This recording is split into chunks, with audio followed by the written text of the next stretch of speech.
Hello, everyone. So today I'm going to tell you guys a little story. Not little, but it's probably going to be a little bit long. But it's probably a very emotional story for myself to tell. Maybe for some of you, it may trigger or may you may have your own personal experience, maybe similar to this. But the reason why I was thinking about this topic was because I've seen in the news a lot stories about Gypsy, the girl who just got released from prison because her mother was basically said she had all these medical issues, but she didn't, and she's perfectly fine and healthy. And she had, like, I guess a boyfriend at the time, but ex-boyfriend now.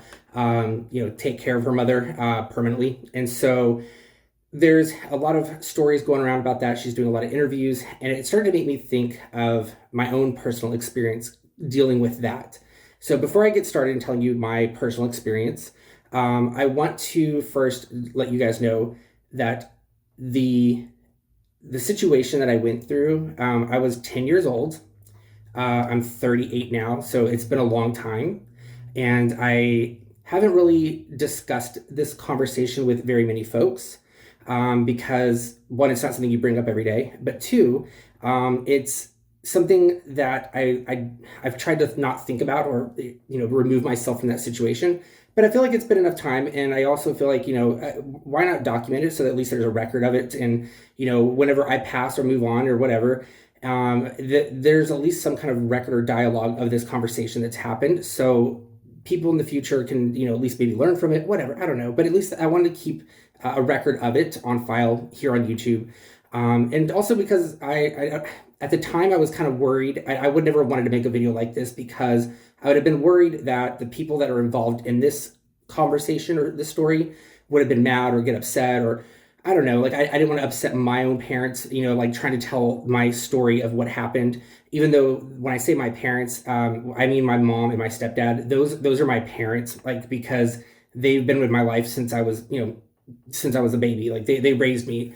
So my mom and my stepdad are the perfect parents. They have done everything right. I can actually look up to them as parents and learn from them, and they want me to grow and prosper, all that stuff. Basically, they are the perfect set of parents. So when I tell you my experience of my situation, I don't want you to think that my parents, when I say my parents, mom and my stepdad, had anything to do with this situation, and they would have never known or been none the wiser to what was going to unfold. But so let me just tell you how this story ends, so that way at least you understand where we're going with this story. So this story is going to end with 10-year-old me trying to hitchhike from New Mexico back to Texas to basically get rescued to find my mom, because at the hands of my dad, he was abusing me. And so I'll tell you the story, but that's kind of how it ends, with me trying to run away and try to escape the situation, and hitchhike basically, and take my chances on the road, and know that there's a possibility of, or a chance of, me getting kidnapped or dying. That sounded safer than what my dad was doing to me. So I'll tell you what happened, and that way you guys can understand my mindset as far as why I felt running out of the house and or escaping, I should say, to the unknown, and literally just trying to make it on strangers to help get me to where I needed to go, is my better was my better option than staying where I was. Okay, so let me tell you about the key players in this story. So the key players, so it's going to be my dad, my biological father, and his wife at the time, which was my stepmom, and she, I believe, was Guatemalan, or she wasn't from America, but I think she was from one of the South American countries. So she spoke English. I mean, I could understand her. We communicated fine. She was pregnant at the time. Okay, so she was pregnant with my stepsister, and there was my stepsister. I have two sisters from my dad's side, and she was probably 5 years old when I was 10 years old. And then, like I said, and then my stepmom was pregnant with the second. So this was back in 1995, okay? So my family had, my parents, my mom and my stepdad, had just came back from Panama. We were stationed there for 3 years, military, army family. So I hadn't seen my biological father in 3 years almost. So I wanted to go see my dad. Mind you, my dad is a police officer. Okay, my dad is a cop for the New Mexico police, or I think it was like Gallup or Grants, New Mexico.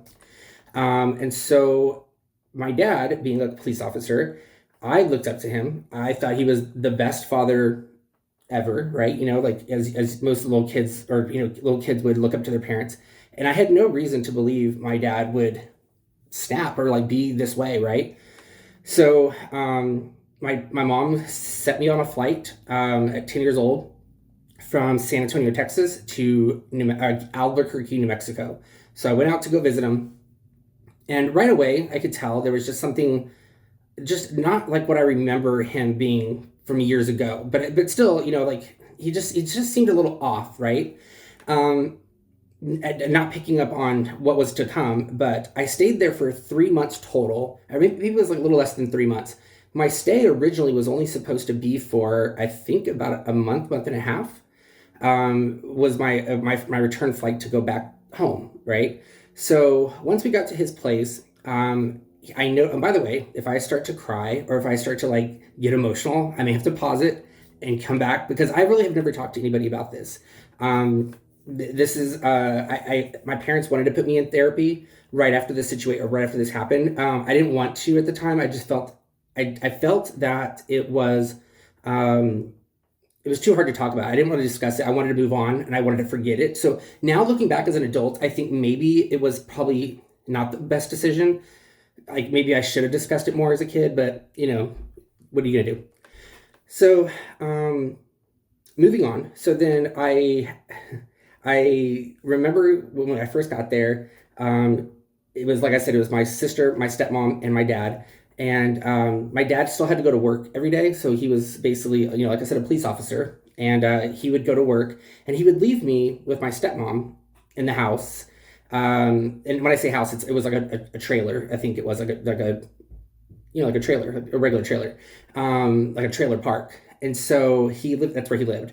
And so I remember him leaving me there with her, and she was cool with. I'd met her before, so this was nothing new. I'd seen her a few times, but I noticed that she didn't want to take care of me. Like she didn't want to she wanted nothing to do with me.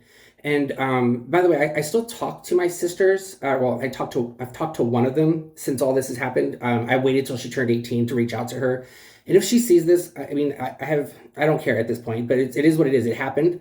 And so I've made my peace with it and moved on. But she also had her own personal experience similar to mine, my situation, my story. So I've actually talked to her about this.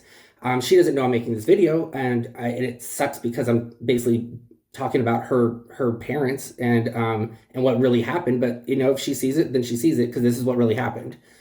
So her I could tell her mom, or my stepmom at the time, didn't want anything to do with me. She would basically stand me in a corner. Like when I say stand me in a corner, I mean like my nose to the corner of the wall, like where like the two walls came together and they were making a corner. She'd make me stick my nose in the corner and basically stand there for the entire work day. Like while my dad was at work. Oh, hold on. So he's knocking on my door. All right. Sorry about that. Maintenance person showed up to fix the heater. So where was I? Okay. So picking up where I left off. So so like my sisters, like I said, I have, I was basically standing in the corner all day where my stepmom would not want to take care of me. And basically I would have my face in the wall for about 8 hours a day. And if that's not just straight up like not wanting to be a parent or, child neglect, basically, I don't know what is, but like you can't stick a 10-year-old kid to the wall 10 hours or 8 hours a day every day because you don't want to take care of them. And so I feel so bad for my sisters because I don't know what it was like for them once I removed myself from that situation for all those years. But if that's how she was with me, I'm hoping it was just maybe because I wasn't her biological kid. I don't know. But I found later out that like my sisters had their own personal experiences, but I won't say what theirs were I don't want to disclose any of their experiences because one, it's not my place to do that, and two, I don't know all the details. So if they ever decide they want to share their stuff, by all means they can. But anyways, so there was that portion of it where my stepmom was always present and always around. So when I tell you these stories of things that are going to happen to me, just know she's here. She's in the house. There's another adult human being in the room watching a kid get abused. Okay, so when my dad would come home, and he would basically, show up, and he would ask my stepmom, like, how was I, was I behaving all day? And she wouldn't have very much to say as far as like what I did, because I didn't do anything. I was basically told to stand in a corner. So he would find ways to take his anger or frustrations. I don't know what he would be frustrated about, but maybe his job. I don't know, whatever. It's not for me to know. I'm a 10-year-old kid. I don't care. And so what he would do is he would find reasons to beat me, basically. And when I say beat me, I mean like he would whip me like with extension cords. He would cut the extension cords off of like long power cord strips, and he would loop them around so that way he'd hold basically an extension cord, and he would whip me with those every day for I don't even know how long. It felt like forever. And he would whip my back. He would whip my feet. He would whip the back of my legs. He would whip my face. I had scabs all over my ears. Like I just had like blood scabs. And he would whip my arms. And I would be screaming and crying. And he even would even I remember him using like a quarter, and he'd flip a quarter to determine whether or not he was going to continue to beat me or whip me, or if I'd had enough. And so he would use like stuff like that, like almost kind of like it was so deranged and twisted, like mentally, to do that to to anybody.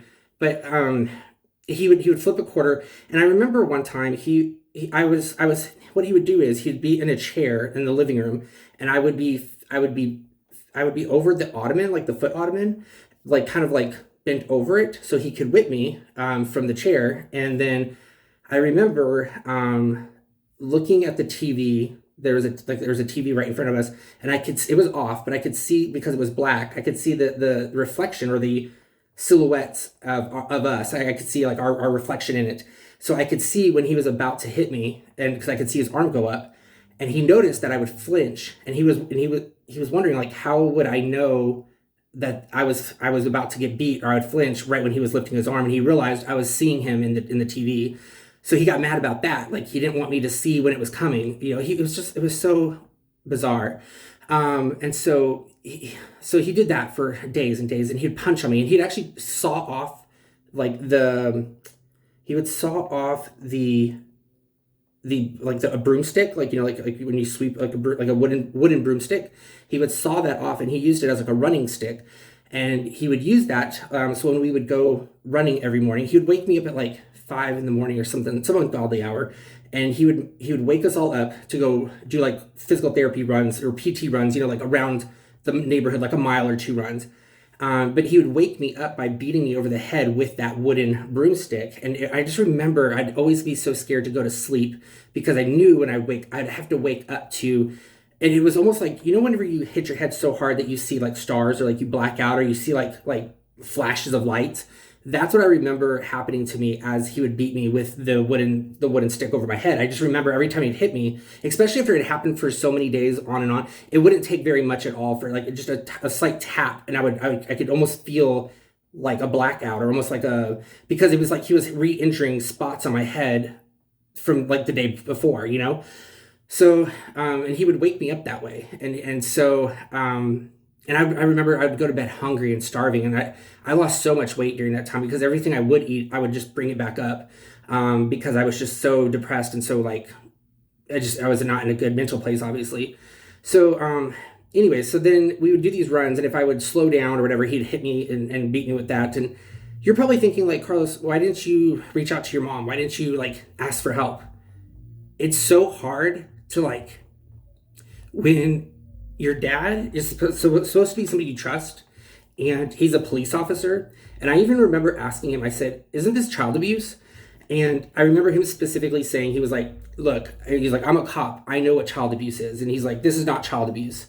And And I felt like that was a lost conversation at that point because he, in his mind, was already determined that this was not child abuse, you know? So and when I would talk to my mom, like on the phone, like my mom would call me just to check in on me, to say, how are you doing? You know, I remember being on the phone with her in the living room, and he would always seem to have his gun out like when she would call, and he'd be pointing his gun at me. The first couple times I think he was like cleaning it, you know, but then after the abuse had progressed over the weeks and so on, he was just basically then pointing it at me like while I was on the phone with her. So almost to like threaten me like to not say anything of what was going on in the household. So I was basically held at gunpoint, and then he noticed that I would be crying and screaming so much from when he beat me that he finally started to take me up into the mountains. And so there's like this mountain ridge. I think it's either they're around Gallup or Grants, because I can't remember which one we were at first. Because in that 3 month span, we ended up moving from one city to the other for, I think, his job or something. And so wherever we started, whichever one it was originally, there's a mountain range around that area. And he would take me up into the mountains, and he would handcuff me to the luggage rack of his car to then whip me and beat me more, so that way nobody could hear me screaming in the neighborhood of where I was. And then you're probably thinking, well, Carlos, did anybody notice the bruises and the scars and everything that's on you? Yeah, they did, and nobody said shit about it. Nobody cares. Like, apparently, when you're a kid and you're walking around with all these bruises, and you're in a neighborhood that, like, you know, is mostly like, it seemed like they were either illegal immigrants or they were like foreigners, or I don't know. But nobody wanted to say nothing to the police officer or the son of the police officer in the neighborhood. And, you know, because I definitely saw the neighbors, they definitely saw me.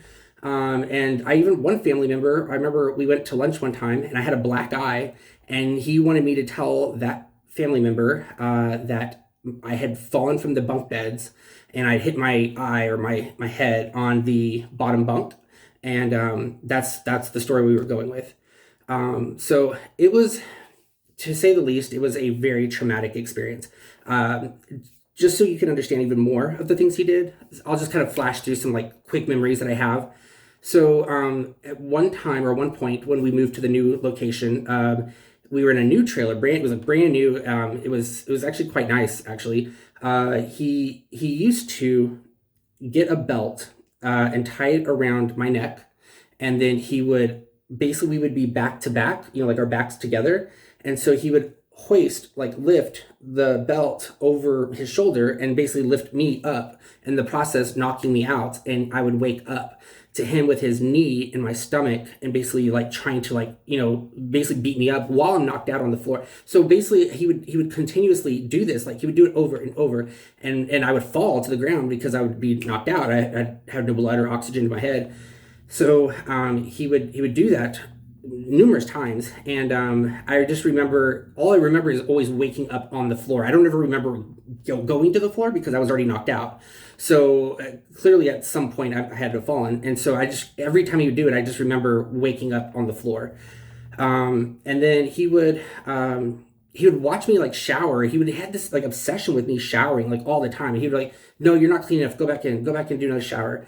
And if I wasn't clean enough, he would grab me and throw me out of the trailer, out from, like, it was a high trailer. It was probably like, I mean, I don't know, because like my childhood me thinks of distance and length probably different now that I'm an adult, but it was probably like maybe 3 or 4 feet off the ground, the trailer, like where the door was, and he would throw me out the back door and I'd fall. And I was naked, like I would be naked out on the, like, and our house, or the trailer, were actually like backed up to like a very busy road, like one of the main drags in that neighborhood. And I would be thrown out at, I don't know, it was probably like in the afternoon or something. And I'd run around to the side, like the front of the house, and be screaming and crying to like let me in because I had no clothes on. And just like really twisted stuff that he would do. I'm trying to think if there was any other random things I can think of, but anyways, so as this continued on for weeks and weeks, and I, you know, eventually in my mind, I was thinking to myself, and mind you, all of these beatings and everything that happened, my stepmom was there. She was present for all of this, and she didn't do nothing. Okay, so she basically allowed it to happen. And I can't tell you, or I can tell you, sitting here as a, in my 30s, which he was in his 30s when this happened, I could never do that to a 10-year-old kid. Like, even if it was my kid or not my kid, if you see a kid going through that, regardless of whether, whatever country she's from, because apparently later on I found out she was worried about being deported, or being I don't know, I guess she was scared because she didn't understand how it was to be in America, from what she had said later on. But even if that's the case, it doesn't matter what country you're from. Like, if you see a kid being hit and beat, you step in. Like, it's just human nature to protect them, right? So anyways, I digress. So anyway, so moving forward, I went through this week after week after week, and then finally it just clicked in my head, like, I'm gonna die here. Like, I mean, and I had so many bruises and scars all over my body, right? That the bruises, I was able to lift my skin, like chunks of my skin, in, like, because there was bruises on top of bruises, that my skin would actually form knots, and could lift up my skin in, like, chunks, because there was just so many blood vessels that were broken all over my body. And so and this was everywhere, like all over. I still have scars on my back, like all over my back. I had my ears, they were all like crusted with, like, blood around the edges, because of where he would hit me and whip me around the side of my face. He would even beat me with his cop belt, like the police officer belt. And I'll get to why that's important in a second. But I eventually was like, I'm gonna die here. Like, he's gonna kill me eventually. So I made a plan in my head.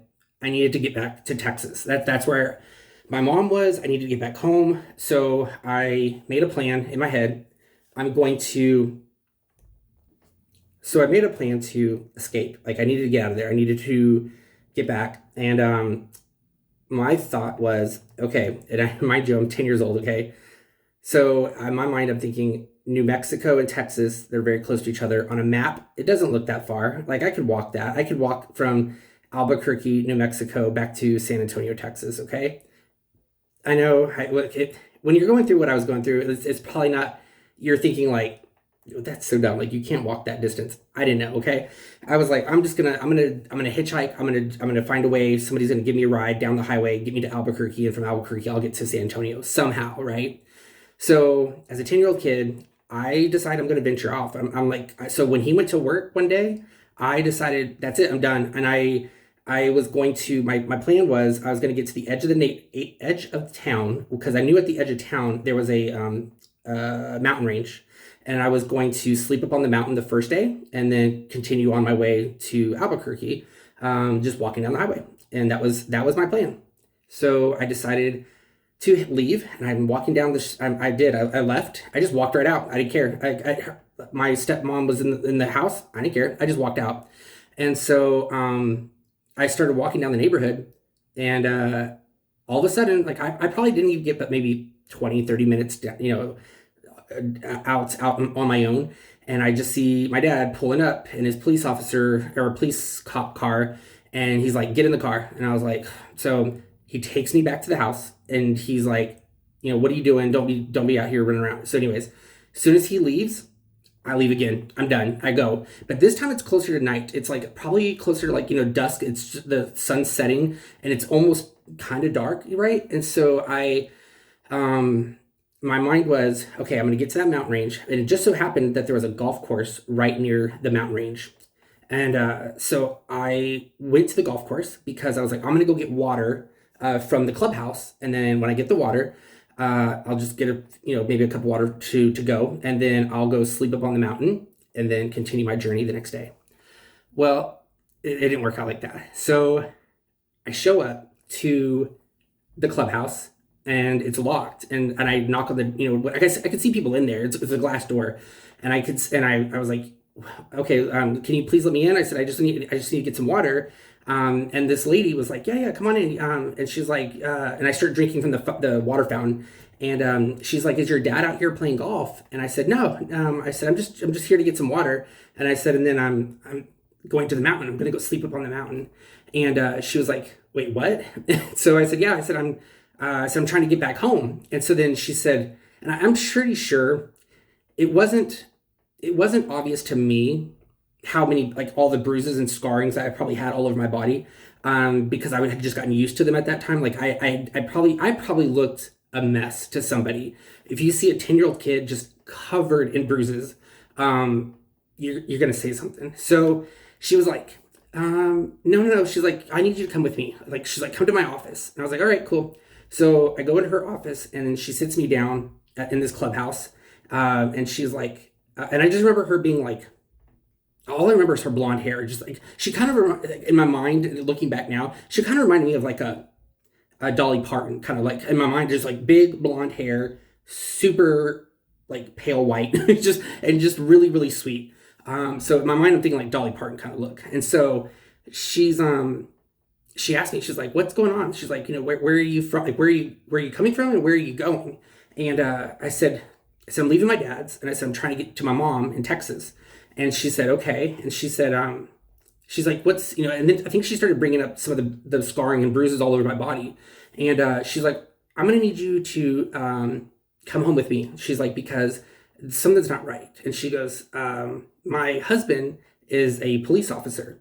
And that scared the crap out of me, because I was like, I don't need another cop to take me back to my dad and start this all over again. So I was kind of scared, but I went with her. And the first thing he did when he got out of, or no, I think he was already there in the house.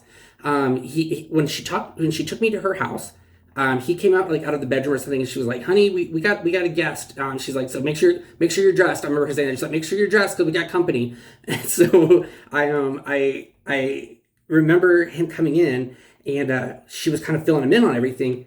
And I'll tell you, like, when you're the kid of a police officer and this kind of crap goes down, oh my God, the amount of social workers, police officers, camera crew, photographers, like emergency workers, there was so many people surrounding me. Like, it was an entourage of people. Like, the whole house was covered in people. And then they had me like stripped down, and they were just taking pictures of my whole body.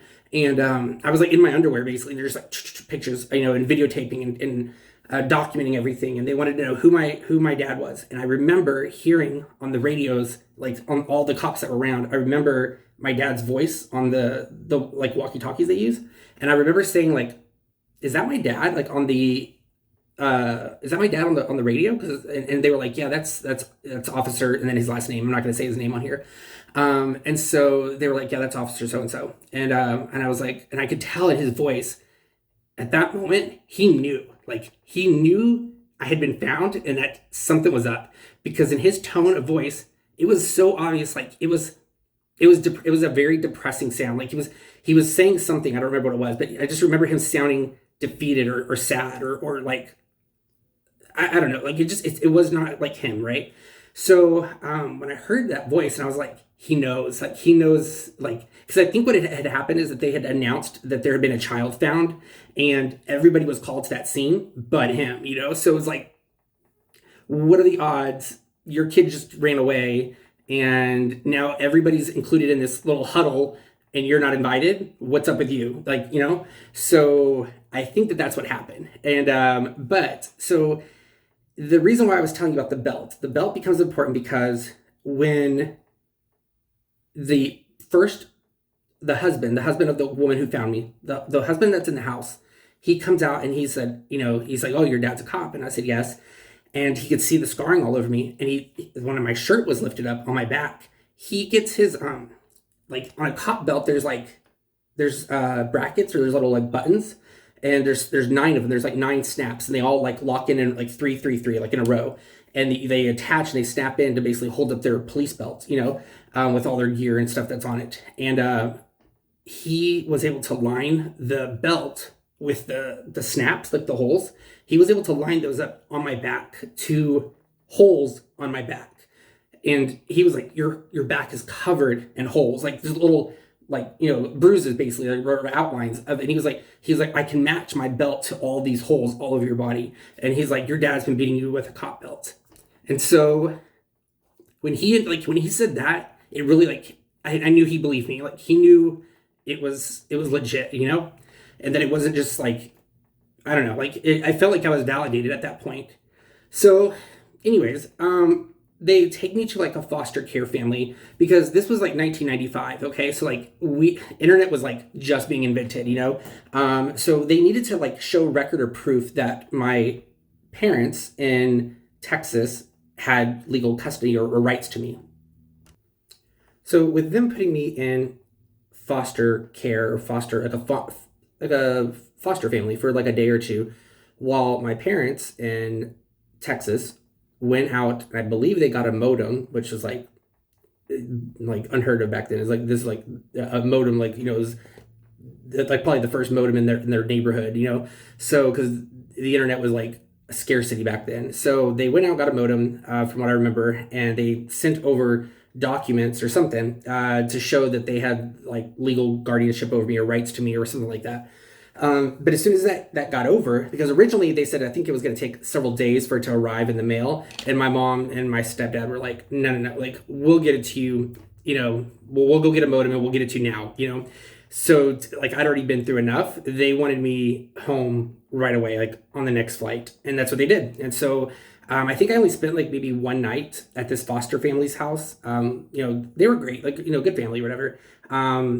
And then immediately the next day, I think it was that they stuck me on a flight back to Texas, and so there I went. So I was back home, but the ending to this story is when we went to court, right? And we had to basically say, or I had to go up on the stand and say everything that had happened to me. The stance or the what my dad and my stepmom say happened, or their reasoning, they said I did it all to myself. They said I was crazy and that my mom needs to keep an eye on me and watch me because that I'm crazy and that I need to be watched because he did it all to himself is what she said. And my mom was like, really? Because he's never done that before in his whole life. So it's just BS. They basically, or not they, but my dad was ordered to take life a life skills class, no, an anger management class and parenting classes, and he had to take that, and then he also needed to start paying his child support again because he hadn't paid child support in about 10 years. So with that being said, he started paying child support again, and he owed like some crazy amount of back child support tax, or the interest that had accrued, and he owed a bunch of money. He paid it eventually over the years, but why I changed my name. So I was offered to change my name when I was 10. And I remember asking my mom, I said, if I change my name, does he have to stop paying child support? I at the time, I all right, so apparently my video cut off because I guess I reached the maximum amount of time. I didn't realize there was even such a thing. So I apologize. May have to like repeat what I said because I think I just kept talking. But anyways, so I didn't know, 10-year-old me didn't know how else to get back at my dad. And I remember they were saying that he had to pay back his child support, which is what the sentencing was, or he had to start paying it. And so I thought my mom and my stepdad had offered at 10 to like adopt me basically, or like I could have their last name. And I just kind of wanted my own, like my own identity, because my first name, Carlos, does not flow well with their last name. So I didn't want that as my name. Nothing against their name. Their name is fine, but it just doesn't flow with my name. So I decided, I said, no, I said, that's okay. I don't want to be adopted by you guys. But I said, if I did, or if I happened to have been adopted, would that have stopped the child support that my dad would have to pay? I said, or if I keep his name, does he have to pay until I'm 18? And my mom was like, don't even think about that. Don't think about it like that. Like, if you want to be adopted or change your name, you should, or you can. She said, but don't think of it like on a money, like, don't worry about that, And I said, oh, no. I was like, but would he though? And so she's like, well, if you keep your name, he would have to continue to technically pay for you until you're 18. So I said, oh, then I'm keeping my name. So I did. So I kept my name until I was 18, to really no other reason, but then just to make sure he pays child support up until I was 18. So it was the only like vindictive thing I could think of, like when I was, 10 years old and how to get back at my dad. for everything that had happened, and it worked because so he did. He paid it all, and he continued to pay it into like my mid 20s, because he owed so much. From what I understand, it's all been paid. He's paid it all up. He now lives somewhere in Alabama, I think. And I believe, from what I've heard, and this is going to sound so like redneck hillbilly countries, like I heard through one of my sisters, I think, that he married like his cousin or something, or he's like dating a cousin or something. I don't know. It's weird, okay? I didn't say my family is like, my family, I feel like is normal, but you know, like you always have that side of your family, or there's always those people that are like in your family that you don't want to talk about. Like that would be my dad, right? So, but I did reach out to my sisters. Once I realized they would turn 18, I reached out to them to let them know in case they tried to look for me that my name had changed. So I waited till I was 29 to change my name. I dropped his last name so I don't ever have to look at it and think about it anymore. And then I moved my middle name to my new last name. So my name now is Carlos Valentino, which was always my name. My name was always Carlos Valentino, but there was one other part of my last name that was his. So once I dropped that, now I just have two names. And I wanted to make sure my sisters had a way to find me in case they ever wanted to talk to me or reach out to me. So I reached out to them and I let them know, hey, this is my new name. And in case you try to search for me, you're not going to find me. But I want to be able to talk to you if you want to talk to me. It took months, like forever, almost like maybe a year before they finally saw my message. And when they did, they were like, "Oh my gosh, we didn't think you wanted to be a part of our family. We were told that you left us and you wanted nothing to do with us." And I was like, that could be further from the truth. And I said, I've been waiting till you turned 18 so I could contact you. And I said, because I didn't want to come off, like a creeper, or like you're under 18, you're a minor. I didn't want to I didn't want to try to reach out to you when you're not an adult yet, So I did have a little bit of conversations with them, and they told me that my biggest fear had come true. Like they did end up, I guess, being abused by my father way longer, obviously, because they were living with him then. So they basically had to deal with his crap for forever, basically their whole lives. And it sucks. I don't know if it was worse or better or not. I don't know the extent to it, but from what I know, what they've told me, it seemed like it was kind of on par, maybe. And it was probably on par for what he did to me to them. I will say the only really weird, twisted part of this whole story is, that they divorced. My stepmom and my dad divorced apparently at some point. I don't know when. But when talking to my sisters, apparently my stepmom wanted to give me a message and she wanted to ask if I forgave her.